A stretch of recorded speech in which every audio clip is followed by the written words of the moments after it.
കുട്ടികൾ കുറവായിരിക്കും. അതാണ് നമുക്ക് പറ്റുന്ന കുഴപ്പം. എല്ലാവരോടും ഞാൻ പറയട്ടെ, ഇപ്പൊ മദ്രസ തുറക്കാൻ പോവുകയാണ്. 7 കുട്ടികളെ ചോദിച്ചു നോക്കി ഉസ്താദ്മാരോട് 45 55 ഒക്കെ ഉണ്ടാവും. പക്ഷെ അവിടുന്ന് അങ്ങോട്ട് 10 15 5 2 3 പെറുക്കാനേ ഉള്ളൂ. നമ്മളെ കുട്ടികൾക്ക് അത്യാവശ്യം ഒരു ബോധെത്തുന്ന സമയത്ത് നമ്മൾ അത് നിർത്തി, അത് കരിച്ചു, ഇനി മതി, മരവിപ്പിച്ചു. പിന്നെ ഈ കുട്ടികൾ എവിടുന്ന് പഠിക്കും? ബാക്കിയൊക്കെ ആൺകുട്ടികൾ കച്ചവടം, ബാക്കിയുള്ള മേഖലകളൊക്കെ പഠിക്കണം. അതിന് 9 10 ഒക്കെ പഠിക്കണം. ഇനി അങ്ങനെ പറഞ്ഞയക്കുന്നവർ തന്നെ പറഞ്ഞയച്ചാൽ അങ്ങനെ പറഞ്ഞയക്കും. 5-ന് വരും, 25-ന് പോകും. 20 മിനിറ്റ് ഒന്ന് ഒപ്പിടാൻ വേണ്ടി വരികയാണ്. അതുകൊണ്ടൊന്നും ഒരു കാര്യമില്ല കേട്ടോ. ഞാൻ തുറന്നു പറയാം, നിങ്ങൾക്ക് ഇഷ്ടായാലും വേണ്ടി ഇഷ്ടായാലും വേണ്ടില്ല, എനിക്ക് കുഴപ്പമൊന്നുമില്ല. എന്റെ പൊതുവെ നിലപാട് അങ്ങനെയാണ്. അതുകൊണ്ടൊന്നും ഒരു കാര്യമില്ല.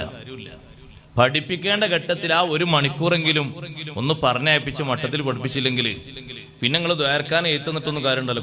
കുട്ടിന്റെ വൈക്ക് പോകും. അതിലൊന്നും ഒരു കാര്യം ഉണ്ടാവൂല. നല്ലോണം പഠിപ്പിക്കണം, ദീന് പഠിപ്പിക്കണം. വലിയ വലിയ ഖലീഫമാരൊക്കെ മക്കൾക്ക് ദീന് പഠിപ്പിച്ച് കേട്ടില്ലേ നിങ്ങൾ? ഉമർ ബിൻ അബ്ദുൽ അസീസ് റളിയല്ലാഹു അൻഹു അവരെ മക്കൾക്ക് ഭരണാണ് കയ്യിലുള്ളത്, എല്ലാം ഉണ്ട്. പക്ഷെ മക്കളെ പഠിപ്പിക്കാൻ ഏൽപ്പിച്ച മുഅല്ലിമിനോട് മഹാനവറുകൾ കൊടുത്ത നിർദ്ദേശം എന്താ അറിയോ? ഖലീഫന്റെ മക്കളാണെന്ന് കരുതിയിട്ട് അഡ്ജസ്റ്റ്മെന്റ് ഉണ്ടാകരുത്, കർശനായി പഠിപ്പിക്കണം. അങ്ങനെ നിർദ്ദേശം കൊടുത്ത്, ഖലീഫന്റെ കുട്ടികളല്ലേ, അങ്ങനൊക്കെ മതി, അങ്ങനെ ഉണ്ടാകരുത്. നിങ്ങളൊരു മുഅല്ലിം എന്ന നിലയ്ക്ക് എങ്ങനെ പഠിപ്പിക്കണോ അങ്ങനെ പഠിപ്പിക്കണം. അതിൽ വിട്ടുവീഴ്ച ഒന്നും ചെയ്യരുത്. എല്ലാ വെള്ളിയാഴ്ചയും കുട്ടികളെ വിളിച്ച് ഖുർആൻ ഓതിപ്പിച്ചിട്ട് ശരിയായിട്ടുണ്ടോ എന്ന് പരിശോധിക്കുന്ന ഖലീഫയായിരുന്നു ഉമർ ബിൻ അബ്ദുൽ അസീസ് റളിയല്ലാഹു അൻഹു. നമുക്ക് മാതൃകയാണത്. നേരെല്ലാവർക്കും സമയമല്ല കുട്ടികളെ നോക്കാനും പരിപാലിക്കാനും ഓദിക്കാനും ഓത്ത് ശരിയാകും ഉസ്താദ്മാരോട് ചോദിക്കാനും ഒന്നിനും നേരല്ല. അതങ്ങനെ സർട്ടിഫിക്കറ്റ് കിട്ടി അങ്ങനെ വലുതായിക്കൊണ്ടാണ് പോയിക്കോളും. ദയവ് ചെയ്ത് ഞാൻ പറയട്ടെ, 7 മുതൽ അങ്ങോട്ടുള്ളതാണ് പ്രധാനപ്പെട്ട ക്ലാസ്സുകൾ. പല ആളുകൾക്കും 6 വരെ എന്താ സംഗതി തന്നെ തിരിയാത്തതാണ്. കുറെ അവര് പിന്നെ കുറെ ഞങ്ങൾ പഠിച്ചെടുക്കുന്നുണ്ട്. ഖുർആനൊക്കെ പഠിക്കും, തജ്വീദൊക്കെ പഠിക്കും, കുറെ അഖ്ലാഖ് സ്വഭാവമൊക്കെ പഠിക്കുമെങ്കിലും നല്ലൊരു ബോധത്തേറ്റ് തിരിയുന്ന ആ ഘട്ടം എത്തുമ്പോഴേക്ക് നമ്മൾ അവിടെ കട്ട് ചെയ്ത് കളയരുത്.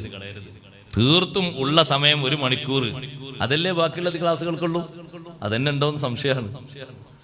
ഉസ്താദുമാർക്ക് വലിയ പ്രയാസാണ് ക്ലാസ് എടുക്കാൻ. പിന്നെ ഒരു സുഖമുണ്ട്. എന്താ സുഖം എന്ന് വെച്ചാൽ ഇപ്പൊ എന്തിനും അനങ്ങിയാല് രക്ഷിതാക്കൾ പരാതി ആയതുകൊണ്ട് ഇഷ്ടമുള്ള സമയത്ത് വന്നോട്ടെ, ഇഷ്ടമുള്ള സമയത്ത് പോയിക്കോട്ടെ. വന്നെങ്കിൽ ഒരു മാർക്കുണ്ട്, ഹാജർ അവിടെ ഇട്ടേക്കാം. വന്നിട്ടില്ലെങ്കിൽ അതിടണ്ട, അത്രേ ഉള്ളൂ.